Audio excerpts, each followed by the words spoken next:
자, 처음부터 시작하자. 카나타님도 알게 해줄 거야. 자, 옛날에 키가 140몇 cm밖에 되지 않는 한 괴물이 살았습니다. 그 괴물은 너무나도 외로워서 질질 짜면서 하루를 보내고 있었죠. 그러다 어떤 흰머리 남자가 찾아와서 그녀에게 찝적대기 시작합니다. 하지만 그녀는 그를 매우 경계했죠. 하지만 몇십 년씩이나 반복되는 그의 플러팅에 그녀는 결국 넘어가고 맙니다. 넘어간 그녀는 그와 행복한 가정을 꾸리고 아이를 낳으며 행복하게 잘 살았으면 좋았겠지만 아쉽게도 그녀에겐 이상한 약간 미래에 대한 걱정이 너무 컸다고 해야 될까요? 가족이 다 뒤지는 걸 한 50년 남은 세상에서 걱정을 하고 맙니다. 그래도 수명이 한 60년은 남았을 텐데 말이죠. 아니 뭐 본인도 일찍 죽으면 되는 일이 아닌가. 뭘 그렇게 걱정하는지 모르겠다만 그렇게 결국 아버지는 돌아가지고 어떤 검은 뱀새끼에게 아주 간사한 혓바닥을 가진 뱀새끼에게 회물은 넘어가고 맙니다. 그래서 가족이 살 수 있는 영원한 세계라고 만들었던 아지랑이 데이즈를 만들어버리죠. 놀라운 건 여기는 설정 붕괴입니다. 아지랑이 데이즈는 8월 15일에만 뒤진다고 해놓고선 다른 데 뒤져도 넘어갈 수 있습니다. 왜 굳이 8월 15일인지는 모르겠지만 아무튼 간사한 뱀새끼의 뭐라 해야 될까요? 작전에 의해서 그녀는 아지랑이 데이즈에 가서 버리고 맙니다. 그리고 아이와 아버지는 방치된 삶을 살게 되죠. 숲속에 살면서 아빠는 돌아가시고 그 아이는 커서 또 결혼을 했습니다. 물론 숲속에서만 살았다고 돼 있을 것 같은데 어째서 결혼을 하면 아이가 있었을지는 의문인데 말이죠. 그래서 아무튼 아이를 낳습니다. 그녀 이름 말이라고 하는데 아주 정말 집안에 아주 좋은 가정 환경을 제공합니다. 네 새끼는 괴물 새끼고 눈을 보면 돌이 돼버리니까 절대 밖에 나가지 안 된다면서 아이의 자존감을 죽이는 엄청난 교육 방식을 채택하죠. 그런 교육 방식을 채택한 아이는 당연히 자존감이 없고 히키코모리가 될 것이 분명합니다. 그러다가 갑자기 서커스단에게 잡혀가버리고 하여간 엄마 말을 뒤지게도 안 들어요. 요즘 애들은 서커스단에게 잡혀가버리고 아이는 엄마를 구하기 위해서 방망이실을 당해서 결국 엄마는 쓰러지고 맙니다. 아이도 그 상에서 쓰러지고 말죠. 그래서 설정 붕괴로 인해 아지랑이 데이즈로 들어가게 됩니다. 거기서 할머니를 만납니다. 근데 할머니만 의식이 있고 다 의식이 없어요. 그래서 할머니가 내 영혼을 너에게 바칠 테니 넌 이것에서 빠져나가라 하면서 손녀에게 영혼을 넘겨줍니다. 영혼을 넘겨받은 손녀는 왠지 모르지만 그 기억을 가지고 숲속에 짱박혀서 살게 됩니다. 숲속에서 짱박혀 사는 동안 그 외에 많은 일이 있었지만 뭐 그 이상하게 생긴 3명 애들이 뭐 9화쯤에 입양을 당하는 충격적인 스토리가 있는데요. 그건 신경 쓰지 않도록 하겠습니다. 하는 어느 날 어떤 애가 찾아와요.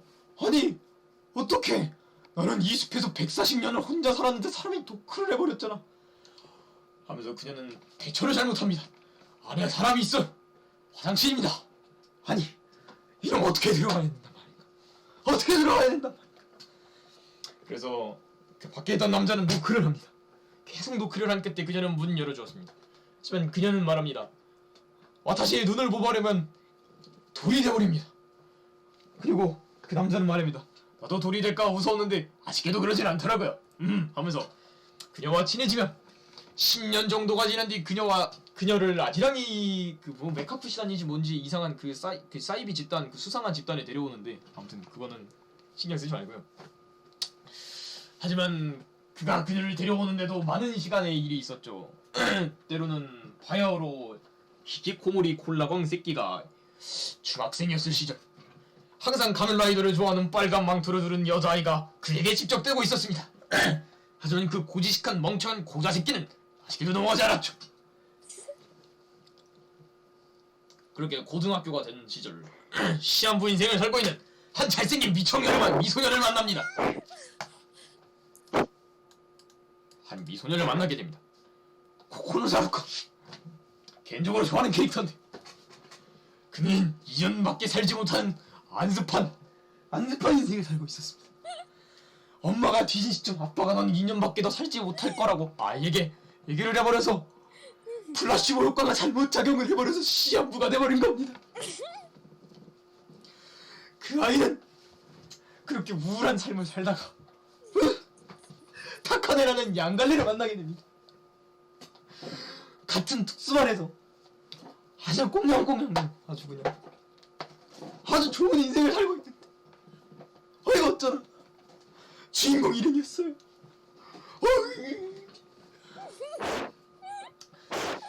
그렇게 그 미소녀는 콜라랑 새끼와 친해지고 양갈래는 빨간 머플러와 친해집니다. 그렇게 네 명이서 티격태격하면서 사이좋게도 지내던 그 순간 평화는 계속될 줄 알았지만 곧 2년의 수명이 다가오는 엄청난 대참사가 일어나고 말이죠. 그러니까 쉽게 말해서 곧 뒤져간다는 뜻입니다. 그렇게 둘은 갈수록 심해지는 하루카의 병세에 모두가 질질 짜고 있었을 무렵 하루카는 결국 발작으로 인해 사망했는데 그 같은 시점에 양갈래도 기면증으로 사망하고 맙니다.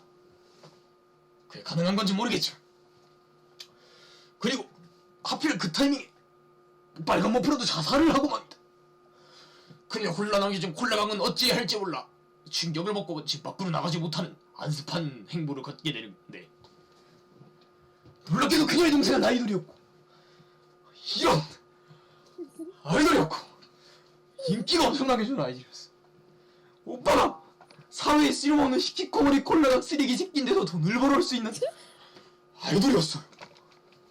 그렇게 그 아이돌은 갑자기 바람이 불어서 후드가 벗겨지더니 이야 한 꼬마아이를 만나게 됩니다. 그 꼬마아이 이름은 히비야.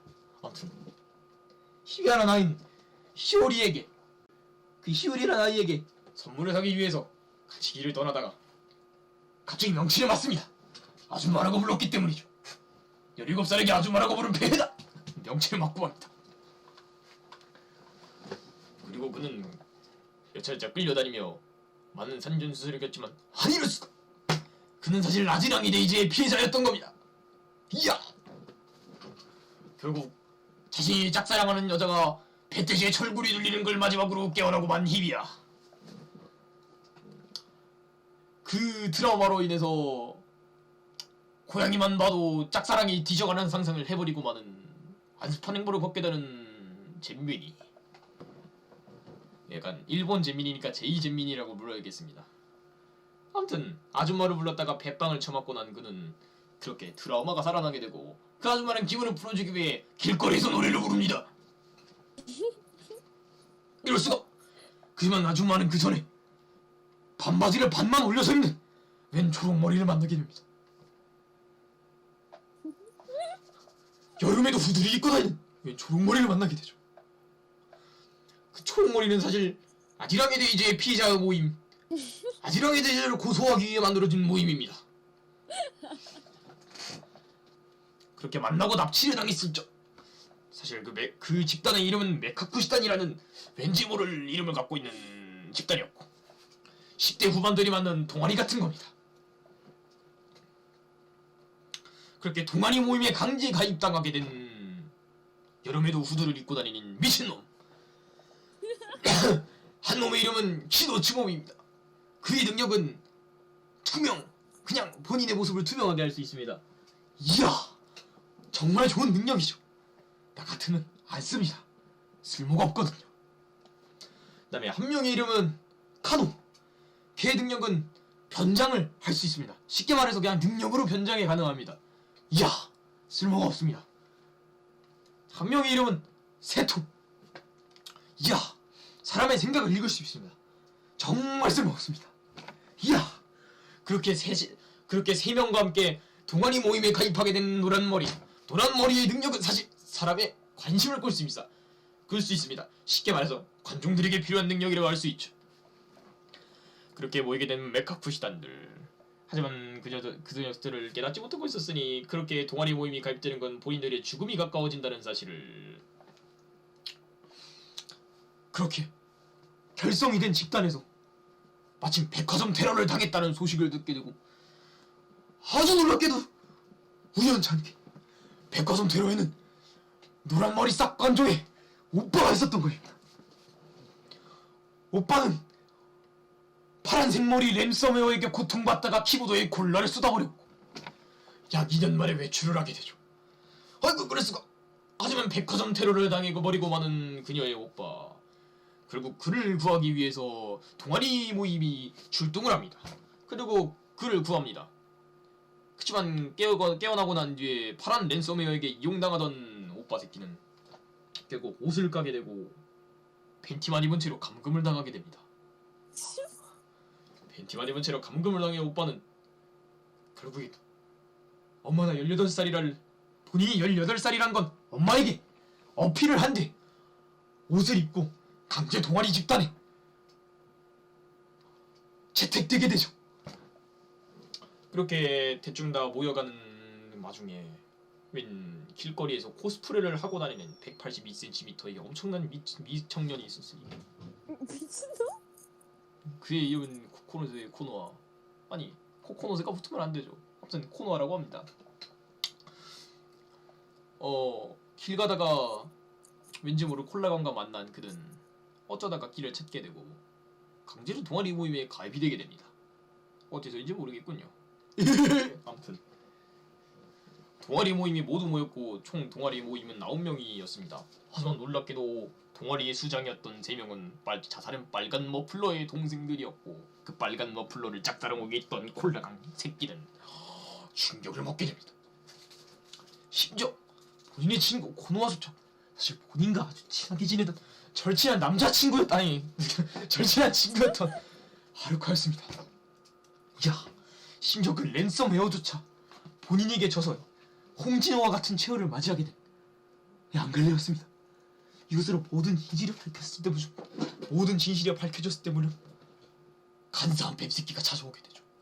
그는 코노아의 몸을 잠식당해버리고 결국 왠지 어디서 가져왔을지는 모르는 불법적인 권총 수유를 한 뒤에 그와 그녀들을 모두 총으로 쏴 죽여버립니다. 이야기 끝.